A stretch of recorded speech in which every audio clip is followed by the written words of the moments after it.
As the Aam Aadmi Party unveils its plans to go national, one of the most high-profile electoral contests is likely to be in the political heartland of Uttar Pradesh, where Aam Aadmi Party leader Kumar Vishwas has now declared that he is not going to actually go home till the elections. He's taking on Rahul Gandhi. That's right, he's leading the troops in an attempt to breach the Gandhi-Nehru fortress in Amethi. Is that possible, or has Kumar Vishwas bitten off more than he can chew?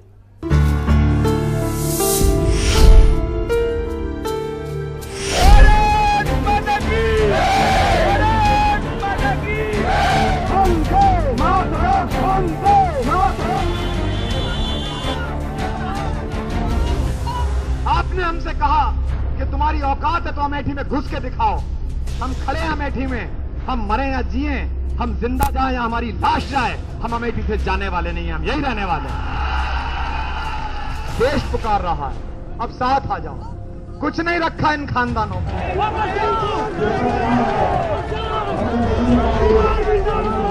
सांसद का काम ये नहीं है कि वो दलित के घर खाना खाए। मुझे बताना अगर सहमत हो। सांसद का काम ये है कि रात को अपने घर बैठकर जब खाना खाए तो इस बात की चिंता करे कि सभी दलित भाइयों ने खाना खा लिया होगा या नहीं खा लिया होगा, उनको खाना मिल गया होगा कि नहीं। आवाज दो। मैं कतरा होके भी तूफान से जंग लेता हूं, मुझे बचाना समंदर की जिम्मेदारी है।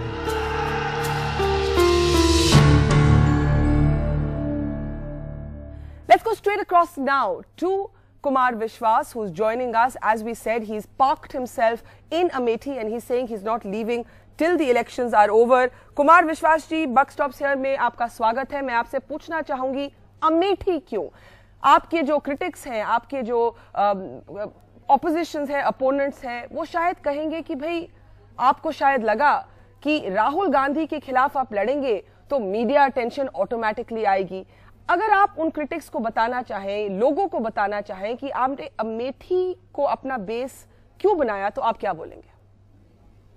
इसके दो उत्तर हैं। आपने दो सवाल पूछे बरखा जी। पहली बात तो कि मुझे मीडिया अटेंशन मिलेगी, अगर ये मेरे आलोचक कह रहे हैं तो मैं उनकी सूचना के लिए बता दूं कि अन्ना आंदोलन में आने से पहले भी मैं युवाओं में उतना ही लोकप्रिय था। मेरी कविताएं कोई दीवाना कहता है उतनी डाउनलोड होती थी, सब ज्यादा सुपरहिट थी वो यूट्यूब पर, जिन कविताओं को काट काट कर आजकल दुष्प्रचार का साधन दोनों पार्टियां बनाई हुई हैं।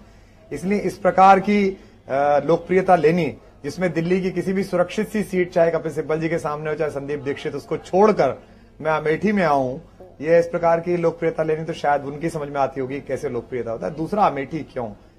सवाल ये होना चाहिए कि 67 साल के लोकतंत्र में कन्नौज में अगर डिंपल यादव लड़ती हैं, जिनका कोई राजनीतिक अनुभव नहीं है, तो उनके सामने भाजपा का उम्मीदवार क्यों नहीं?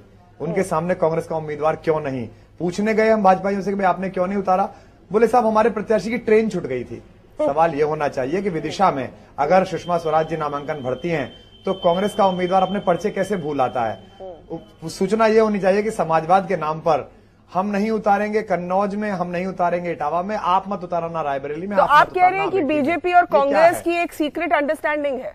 सारी पार्टियों की। सपा बता रहे हैं ना, आप सपा ने कैंडिडेट नहीं खड़ा करता। सपा इसलिए नहीं खड़ा करती कि आपके युवराज को हम जिता देंगे, हमारे युवराज को आप जिता देना, आपकी बहू को हम जिता देंगे, हमारी बहुओं को आप जिता देना। तो हिंदुस्तान के पार्लियामेंट को इन्होंने खानदानी क्लब बना लिया है कि हमारे वंशों से लोग आएंगे और अब तुम रहो। इसलिए इस वंशवाद, चूंकि वंशवाद भ्रष्टाचार की पहली सीढ़ी है। जब हम तय कर लेते हैं कि मुझे इतना कमाना है कि अब मेरा बेटा भी खा सके और इतना कमाना है कि पोता भी खा सके, यहां से वंशवाद और भ्रष्टाचार प्रारंभ होता है। मुझे आश्चर्य हो रहा है कि 10 साल, अभी में तो 2-3 दिन हुए हैं मुझे यहां पर, मैं देख रहा हूं 2 दिन से कि 10 साल में 55,000 करोड़ की योजनाएं केंद्र सरकार की ओर से अमेठी में लागू हुई, लेकिन अमेठी में सड़कें नहीं है, केवल 20% सड़कें हैं। 10 साल में इतना सारा आपका काम हो जाना चाहिए था, लेकिन अमेठी में लोग कह रहे हैं कि बिजली आती तो है पर 8-10 घंटे आती है साहब। तो यहां जो हालात है अमेठी के गांव में, वो प्राकृतिक रूप से चुनौती देने लायक हैं। ये जो राजनेताओं के अंदर का कौशल खत्म हो गया है, ये जो उन्होंने बना लिया है कि रंज लीडर को बहुत है मगर आराम के साथ, आप भी खुश रहें, हम भी खुश रहें। जब आपकी सरकार चलेगी तो हम रंजन भट्टाचार्य पे चुप रहेंगे, जब हमारी सरकार आएगी तो आप रॉबर्ट वाड्रा पर मत बोलना। हमने इस कंफर्ट की पॉलिटिक्स को थोड़ा सा परेशान किया है, थोड़ा सा हिलाया है। इसी सवाल को पूछने के लिए मैं आया हूं। लेकिन जो कल किया कि कांग्रेस के कार्यकर्ताओं ने मुझे झंडे दिखाए और कहा कुमार विश्वास वापस जाओ, तो मुझे आश्चर्य है कि अमेठी कोई इंडिपेंडेंट देश हो गया है जहां आने के लिए मुझे वीजा मांगना पड़ेगा या पासपोर्ट बनाना पड़ेगा या बाकी लोग क्यों नहीं आ रहे हैं। मैं तो उम्मीद करता हूं कि रायबरेली में भी चुनौती मिलेगी उनको निश्चित रूप से। आप पूरे कॉन्फिडेंस के साथ कह सकते हैं कि जिन लोगों ने आपकी रैली पर आपको काले झंडे दिखाए, जिन लोगों ने आप पर इंक फेंकी, अंडे फेंके, आप क्या ये सबूत के साथ कह सकते हैं कि वो कांग्रेस के कार्यकर्ता हैं? देखिए, मैं आपको बताऊं, उनमें से एक बच्चा जिसने ईंट फेंकी उसे मैं रोककर मिला, देखा मैंने। 14 साल का बच्चा था, पैर में चप्पल नहीं थी, एक स्वेटर नहीं था, फेंक कर चला गया। उसके बाद जहां चौक पर मेरे साथ जहां लोग खड़े हुए थे, जिनकी तरफ मैं देख के मुस्कुराए, भी हाथ भी लाए, उनके हाथ में बाकायदा टीवी कैमरा ने कवर करे, उनके हाथ में कांग्रेस के झंडे थे। जो रिक्शे जिन पर वो लोग आए हुए थे, बैठे हुए थे नारे लगाने वाले, उन रिक्शों पर झंडे लगे हुए थे। और आप देखिए बार बार बयान, बेनी बाबू कह रहे हैं कि ये जोकर क्या लड़ेगा। मुझे बताइए बरखा जी, जोकर कोई खराब आदमी होता है? चार्ली चैपलिन को आपने पढ़ा होगा, जिस दिन उसके घर में सबसे बड़ी ट्रेजेडी हुई उस दिन उसने सबसे खूबसूरत फिल्म शूट की, द ग्रेट डिक्टेटर, लोगों को हंसाया। जोकर बड़ा ईमानदार होता है, उसके घर में कुछ भी हो जाए फिर भी वो पैसा लेता है, लोगों को हंसाता है। वो कोयला थोड़ी खाता है, वो देश थोड़ी खाता है। Joker in the pack, Kumar ji, joker in the pack तो अगर ताश की गेम हो तो जिता भी सकता है। नहीं, देखिए मैं ये नहीं कह रहा हूं, वो जो भी कहें, जोकर कहें, आज प्रमोद तिवारी जी ने गधा कहा, उससे पहले सलमान खुर्शीद जी ने नाली का कीड़ा कहा, शीला दीक्षित जी ने मानसून पेस्ट कहा। मैं तो खुश हूं कि जोकर में मेरा प्रमोशन तो हुआ, पहले तो मैं कीड़ा मकोड़ा ही था। तो एक आम आदमी के सामान्य सवालों को आप इतना अंकार कैसे कर सकते हैं? अच्छा चलिए, आप तो देश की सबसे बड़ी जर्नलिस्ट हैं, मैं आपके माध्यम से राहुल गांधी जी से कहता हूं, मैं एक प्रत्याशी हो रहा हूं आपके यहां से। क्या एक प्रत्याशी को अधिकार नहीं है कि वो आपसे किसी मुकाम पर बैठकर बहस कर सके अमेठी के बारे में, राष्ट्रीय नीतियों के बारे में, सीरिया के बारे में, पाकिस्तान पे आपका क्या कॉल है? मैं उन्हें आमंत्रित करता हूं, एनडीटीवी के स्टूडियो आए, कांग्रेस मुख्यालय में मुझे बुला लें, अमेठी के किसी चौराहे पे आ जाएं, अपने समर्थकों के बीच आ जाएं, बस वो साथ में अपने अजय माकन साहब, जनार्दन द्विवेदी एंड कंपनी को ना लाएं। वो आए, बात करें, मैं भी बात कर लूंगा, वो भी बात कर लेंगे, लोग समझ लेंगे कि हमारी इन चीजों के बारे में समझ कितनी है, हम दोनों में क्या अंतर है, और मेरे अंदर कितना दर्द है और कंसर्न है, उनके अंदर कितना दर्द और कंसर्न है। राहुल गांधी के बारे में आपकी क्या टिप्पणी रहेगी? आप उनके खिलाफ अब चुनाव लड़ने जा रहे हैं, but as a voter, as a citizen, अगर आपको उनकी असेसमेंट करनी हो तो आप क्या कहेंगे? देखिए, मैं राहुल गांधी जी के बारे में बरखा जी केवल ये कहता हूं कि जब प्रधानमंत्री ये कहते हैं कि मैं उन्हें प्रधानमंत्री बनाने के लिए तैयार हूं, जब पूरी कांग्रेस ये कहती है कि हम उन्हें प्रधानमंत्री बनने को तैयार हैं, तो मुझे लगता है कि वो देश के उन 65% युवाओं का अपमान कर रहे हैं जो अपनी क्षमता और प्रतिभा के भरोसे यहां पहुंचे हैं। मैं केवल ये नहीं कह रहा कि किसी वंश में पैदा होने की वजह से आपको काम नहीं मिलना चाहिए। मैं आपके बारे में जानता हूं, आपकी मां सबसे पहली उन पत्रकारों में थी प्रिंट की में, जो दुर्गम मोर्चों पर गई थी, जो उस जमाने में ऐसी रिपोर्टिंग करती थी। पर आपने भी तो इतनी मेहनत की है, आप भी तो कारगिल गई हैं। मैं भी एक प्रोफेसर का बेटा हूं, मैं भी एक प्रोफेसर हुआ, लेकिन मेरे पिताजी को केवल मैनेजमेंट के सामने इंटरव्यू देने पे पद मिल गया। मुझे नेट भी करना पड़ा, यूनिवर्सिटी में भी टॉप भी करना पड़ा, उसके बाद इंटरव्यूज देने पड़े, रिटन चैप्टर देना पड़ा। तो देश के इतने सारे प्रतिभाशाली युवा, उन सबको आप पीछे छोड़ के अचानक एक व्यक्ति से कहते हैं जिसने एक सवाल नहीं पूछा लोकसभा में, एक सवाल अमेठी का, जिसकी प्रेजेंस मिनिमम है लोकसभा के अंदर। और मैं आखिरी सवाल आपके माध्यम से पूछना चाहता हूं, क्योंकि आपका ये शो बहुत देखा जाता है। देश के सारे बुद्धिजीवियों, देश के सारे चिंतकों, इसे हाइप मत समझिए। प्लीज ये सोचने की कोशिश करिए, अमेरिका के surgeon general of America, president Obama के डॉक्टर एक भारतीय बेटे हैं, भारत से पढ़ के गए, भारत में काम करते थे। यानी कि दुनिया के सारे बड़े डॉक्टर्स, दुनिया के सारे बड़े लोग हमारे बेटों की क्षमता और उनकी ईमानदारी पर भरोसा करते हैं। लेकिन सोनिया जी को जरा सी बीमारी होती है तो अमेरिका चली जाती हैं। आप हमारे बेटों पर भरोसा नहीं करती, मैं आपके बेटे पर भरोसा करके हिंदुस्तान का स्वास्थ्य सौंप दूं। तो ये वंशवाद और ये कुतार की लड़ाई बंद होनी चाहिए। इसे ही चुनौती देने के लिए हम यहां उतर रहे हैं। बाकी अमेठी की जनता का निर्णय होगा कि वो इसी तरह लोग, जैसे आपने कहा कि वो एक कांग्रेस का फोर्ट है, जहां तक मुझे सूचना है 1947 में राजे, रजवाड़े, महाराज, किले, जागीर, जमींदार, ये सब विदा हो गए। उसके बाद भी अगर कहीं कुछ बचे हैं तो उम्मीद है कि इस बार अमेठी लोकतंत्र में आ जाएगी और आजाद हो जाएगी। मैं तो एक मेटाफर का इस्तेमाल कर रही थी, लिटरली बात नहीं कर रही थी। लेकिन आपसे पूछना चाहूंगी, आपने बात उठाई कि सोनिया गांधी अमेरिका क्यों जाती है अपना इलाज कराने के लिए। आपकी आलोचक कहेंगे कि कुमार विश्वास साहब, पॉलिटिक्स पर आप क्रिटिसाइज करें तो ठीक है, लेकिन किसी की बीमारी का इश्यू उठाना, ये क्या एक पर्सनल अटैक नहीं हुआ? तो आप क्या कहेंगे? बिल्कुल नहीं, बिल्कुल नहीं है बरखा जी। मेरा केवल ये कहना है कि भारतीय बेटों की प्रतिभा या भारत में संसाधनों की कमी, दो ही तो इश्यू हो सकते हैं। पूज्य पंडित अटल बिहारी वाजपेयी ने तो भारत में इलाज कराया था, उनके साथ भी एक दिक्कत थी। मैं ये नहीं कह रहा, वो भी हमारी भी मां जैसी है, मैं भी उनका आदर करता हूं। राहुल और मैं एक उम्र के हैं, दोनों 43 के हैं, मेरी भी मां हो सकती है। मैं केवल ये कहना चाहता हूं कि अगर इस देश में ऐसा अस्पताल नहीं बना जहां आपका इलाज नहीं हो सकता था, तो आपकी कमी है। 67 साल में से 60 साल आपने राज्य किया, या देश में इतने प्रतिभाशाली बेटे पैदा नहीं हुए जो आपका इलाज कर सकते, तो भी आपकी कमी है। ये तो गलत बात है। भारत के बेटे पैदा तो हुए हैं। अगर अमेरिका का सर्जन जनरल ऑफ अमेरिका बन सकता है हिंदुस्तान का लड़का, तो भारत में भी होगा ही, वो भारत का बेटा होगा। तो ये कहीं ना कहीं हम पर असंशय है कि आप हम पर भरोसा नहीं करते। मान लीजिए और भगवान करे ऐसा ना हो, लेकिन मान लीजिए कि आपके परिवार में किसी को कोई सीरियस बीमारी हो जाए और आपको लगे कि जो बेटर मेडिकल हेल्प है वो देश के बाहर मिल सकती है, कोई स्पेशलिस्ट हॉस्पिटल हो सकता है, तो क्या आप भी बेस्ट मेडिकल ओपिनियन का इस्तेमाल नहीं करेंगे? बिल्कुल बरखा जी, लेकिन अगर मैंने इस देश में 60 साल राज्य किया होगा तो मैं भारत में ही इलाज कराऊंगा और मैं खुद पर लानत भेजूंगा कि हमने 60 साल राज्य किया, दुनिया के सबसे महत्वपूर्ण और सबसे प्रतिभाशाली लोगों के माध्यम से हम एक ऐसा अस्पताल नहीं बना पाए जहां दुनिया की सर्वश्रेष्ठ मेडिकल सुविधा हो। 80 किलोमीटर का सिंगापुर कैसे बना लेता है? छोटा सा है। अमेरिका तो बहुत बड़ा है, मैं भी अमेरिका 10 बार गया हूंगा, वो तो चलो मैंने मान लिया कि विकसित हो गया। सिंगापुर तो छोटा सा है। दुबई कैसे बना लेता है जरा सी बगल में आपके? तो आपने भारत में क्यों नहीं बनाया? नहीं बनाया तो 60 साल में गलती आपकी थी, भुगतना आपको चाहिए। मैं बीमारी को पर्सनल इश्यू नहीं बना रहा, आप उसके पीछे का मोटिव समझिए जो मैं कहना चाह रहा हूं, शायद आप समझ रही होंगी। मेरा कहना यह है कि आपने पार्लियामेंट को एक फैमिली क्लब बना लिया है और सबने अपने अपने परिवार बना लिए हैं। शेख अब्दुल्ला, फारूक अब्दुल्ला, उमर अब्दुल्ला, बीजू पटनायक, नवीन पटनायक, मुलायम सिंह जी, राम गोपाल यादव, शिवपाल यादव, अखिलेश यादव, अब श्रीमती इंदिरा गांधी, उससे पहले जवाहरलाल नेहरू, राजीव गांधी। जहां देखिए आप, भारतीय जनता पार्टी में देख लीजिए, आप किसी पार्टी में देख लीजिए, एक खानदानों में हो गया है। मैं ये नहीं कह रहा कि उन्हें राजनीति नहीं करनी चाहिए, लेकिन क्या राजनीति में वो इतने दीक्षित हुए हैं, इतना काम कर लिया है उन्होंने कि वो सीधे प्राइम मिनिस्टर बन सकते हैं? आपसे पूछूंगी कि आपने अपने भाषण में बोला कि राहुल गांधी दलित लोगों के घर में जाकर रात बिताते हैं, ये इतना जरूरी नहीं है, जरूरी ये है कि कितने दलित परिवारों को खाना मिलता है, 2 वक्त की रोटी मिलती है। लेकिन कुमार विश्वास साहब, आज आप भी सुनीता कोहरी से मिले और वो एक ऐसी इंसान है जिनके साथ राहुल गांधी ने भी मुलाकात की, तो जी। आपके बारे में कहा जा सकता है कि कल तक तो आप कह रहे थे कि भाई ये घरों में जाना कैमरा लेके ये गलत बात है, आज आप भी उनमें से ही किसी को मिले जिसको राहुल गांधी भी जाके मिले, तो ऐसा क्यों? जी, मैं केवल एक कॉलेज में गया, छेड़ा में एक डिग्री कॉलेज है, वहां मुझे बुलाया गया था। रास्ते में जो स्थानीय मीडिया मेरे साथ था और स्थानीय कार्यकर्ता थे, उन्होंने मुझे कहा कि ये घर देख रहे हैं गाड़ी रुकवा के? मैंने कहा बताइए, क्योंकि मीडिया आपका भी साथ था, एनआई साथ था। तो बोले ये उसी सुनीता का घर है जिसके घर में आग लगी थी। मुझे किस्सा पता भी नहीं था, मुझे तो कलावती पता था। मैंने कहा कलावती? बोले नहीं, दूसरी जगह थी, वो सुनीता है। तो मैं जानने के लिए गया कि मामला तो काफी बढ़ गया होगा, 2008 में रात बिताई थी, सोए थे, खाना खाया तो अब तो ठीक हो गया होगा। वहां गया तो उस महिला ने बताया रोकर के, भैया मुझे भैया बहन कहा था, मैं मिलने गई तो मिले नहीं और मेरी छत नहीं पड़ी है और मैं बहुत परेशान हूं। तो मैं तो किसी स्थिति में हूं नहीं बरखा जी, हम तो खुद चंदा लेके चुनाव लड़ रहे हैं।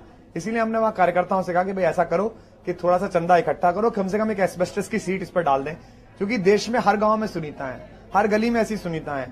सबकी छत तो हम डाल नहीं सकते, अभी ईश्वर ने कभी इस योग्य बनाया कि इस पर कोई कॉल ले पाए तो डाल लेंगे, लेकिन फिलहाल हम इतना तो कर सकते हैं कि सब मिलकर यहां तक आए तो ये डाल लें। इसलिए ना तो मैंने खाना खाया, ना मैं रुका। मीडिया लेके मैं इसलिए नहीं गया क्योंकि मीडिया वैसे ही फॉलो कर रहा है, क्योंकि जिस तरह की LIU और उस तरह की खबरें हैं कि फिर और विरोध प्रदर्शन करवा सकती है कांग्रेस, या करा सकती है, तो मीडिया को भी लग रहा है कि कहीं कुछ मिलेगा। लेकिन सड़कों पर उत्साह है लोगों में, लोग गले मिल रहे हैं। सबसे बड़ी बात है, लोगों में बेचैनी बहुत है, लोग बहुत कुछ कहना चाह रहे हैं, थोड़ा सा शंका है, थोड़ा सा संकोच भी है। कुछ लोग कहते हैं कि भैया साथ हैं लेकिन आप समझ रहे हैं, तो इतना भय क्यों? आंदोलन से निकली हुई पार्टी के एक गढ़ में, जिसे आप गढ़ कह रही हैं अमेठी में, लोगों में इतना भय क्यों कि आपने पैदा कर रखा है कि वो बोल नहीं पा रहे हैं? मैं आपके माध्यम से पुनः दोहरा रहा हूं, आप उनको एक बार बुला लीजिए, आप ये कॉल दे दीजिए अपने चैनल से, आप कहिएगा कि कुमार विश्वास कह रहा है कि भाई सामान्य आम आदमी हो, आपके यहाँ प्रत्याशी हो रहा हूं, एक बहस कर लेते हैं। आप बहुत व्यस्त हैं, आधा घंटा निकाल लेते हैं कांग्रेस दफ्तर में। पहले हमसे बात करें, फिर हम आपकी डिबेट करवाएंगे ना। अभी तक तो हम भी इंटरव्यू के इंतजार में ही बैठे हैं कुमार विश्वास साहब। अच्छा, आपसे पूछूंगी, कांग्रेस और बीजेपी वाले दोनों ही इशारों में कहते हैं कि कुमार विश्वास आज तो खूब जोरों के बोल रहे हैं, लेकिन एक जमाना था कि वो नरेंद्र मोदी के फैन थे। इसके बारे में क्या बोलेंगे? बिल्कुल, मैं आपको बता रहा हूं, एक तो झूठ नहीं बोलना चाहिए, क्योंकि आप एक झूठ बोलिए उसे फिर मैनेज करने में बहुत वक्त लगता है। बरखा जी, मैंने 19 साल का सम्मेलन पढ़ा, मैं दुनिया के 20-30 मुल्कों में गया, यूट्यूब पे लाखों घंटों की रिकॉर्डिंग पड़ी हुई है।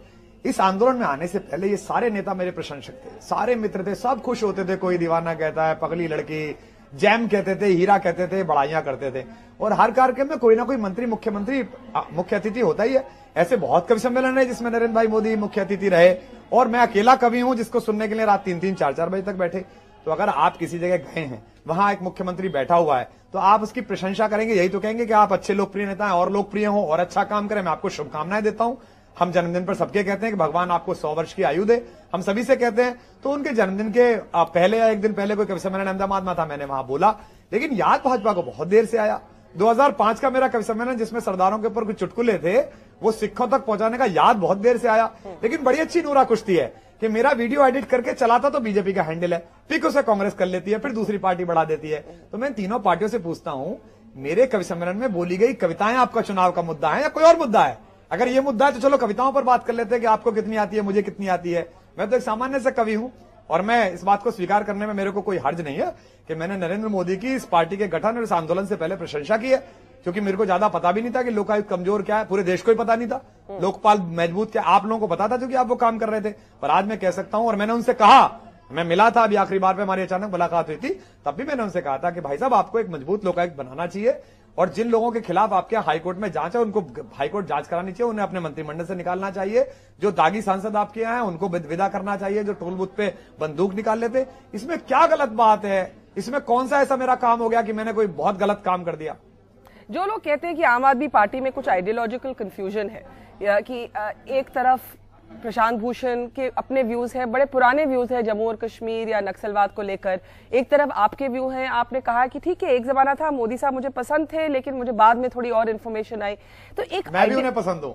हाँ, आप भी उनको पसंद है, चलिए माना। लेकिन ये एक आइडियोलॉजिकल कंफ्यूजन कि आप राइट ऑफ सेंटर हैं, आप लेफ्ट ऑफ सेंटर हैं। जब लोकपाल की मूवमेंट शुरू हुई तो बहुत से जो कार्यकर्ता थे या बहुत से जो लोग सपोर्टर्स समर्थक थे वो आरएसएस के भी लोग वहां शामिल थे। आपने भी बाबा रामदेव के साथ जब एजिटेशन हुआ आप भी उनके साथ जुड़े थे, तब एक मिक्स्ड ग्रुप था। अब आप आम आदमी पार्टी को लेफ्ट मानेंगे या राइट मानेंगे? देखिए बरखा जी, एक तो बड़ी दिक्कत है कि हमारी पार्टियों की इंटरनल डेमोक्रेसी खत्म हो गई है। मैं बिल्कुल स्वीकार करता हूं कि मैं थोड़ा सा राष्ट्रवादी सोच का आदमी हूं, देश के दूसरे तरीके से सोचता हूं और इसमें कोई इंकार करने का मेरे को कोई कारण भी नजर नहीं आता। और प्रशांत थोड़ा सा लेफ्टिस्ट सोचते, मैं ये भी मानता हूं। लेकिन आपको आश्चर्य होगा कि जितना स्नेह प्रशांत मुझसे करते हैं मैं उनके उतना आदर करता हूं। जब हमारा चुनाव हुआ मैंने 123 रैली करी। जिस दिन चुनाव का कैंपेन खत्म हुआ मैं लौटा था ऑफिस में, मेरा गला बैठा हुआ था, बहुत थका हुआ था, और मुझे प्रशांत ने ऑफिस में देखा और गले लगाकर लगभग 2-3 मिनट तक मेरी पीठ सहलाई और कहा वेल डन, बहुत मेहनत की तुमने। मैं प्रशांत की उस मेहनत की इज्जत करता हूं जब आज से 6 साल पहले वो 2G के लुटेरों से लड़ रहे थे, जब आज वो गोचर भूमि से लड़ रहे हैं, गौ माता की भूमि के लिए लड़ रहे हैं। तो क्या वोल्टेयर का स्टेटमेंट सत्य नहीं होना चाहिए कि मैं आपसे असहमत हो सकता हूं पर आपको अपनी बात कहने का अवसर मिले, इसके लिए मैं अपनी गर्दन कटा सकता हूं। तो प्रशांत से आप सहमत असहमत हो सकते हैं, लेकिन आप अलग अलग कैसे हो सकते हैं? हमारा कॉमन एजेंडा है देश की खुशहाली, हमारा कॉमन एजेंडा है कि देश से भ्रष्टाचार मुक्त हो, हमारा कॉमन एजेंडा है कि वंशवाद समाप्त हो, हमारा कॉमन एजेंडा समरसता आए, अमीर गरीब का ऐसा खेल ना हो कि कुछ घरानों में कुछ खानदानों में लोग बाग जब्त हो जाएं, सबके पास सब पहुंचे। तो इसलिए अगर हम अलग अलग सोच के दो लोग उस पार्टी में हैं तो ये बहुत अच्छी बात है। अरविंद मध्यम मार्गी है, उसको जो कुछ सही लगता है, जो कुछ सही समझता है उस तरह से एक्ट कर लेता है। तो ये तो इंटरनल डेमोक्रेसी की शुरुआत हो रही है और इसको मेरे ख्याल से सभी को सराहना चाहिए। चलिए, Arvind is the centre that holds the left and the right of the Aam Aadmi party together. Kumar विश्वास, अंत में क्योंकि आप कवि हैं, आपने कविताओं की बात की, तो अगर आज आपको कोई कविता कोट करनी हो जो कि आज का जो माहौल है भारत में पॉलिटिकल चेंज का समाप्त करना हो, तो आप क्या किस कविता को आप लोगों के सामने रखेंगे?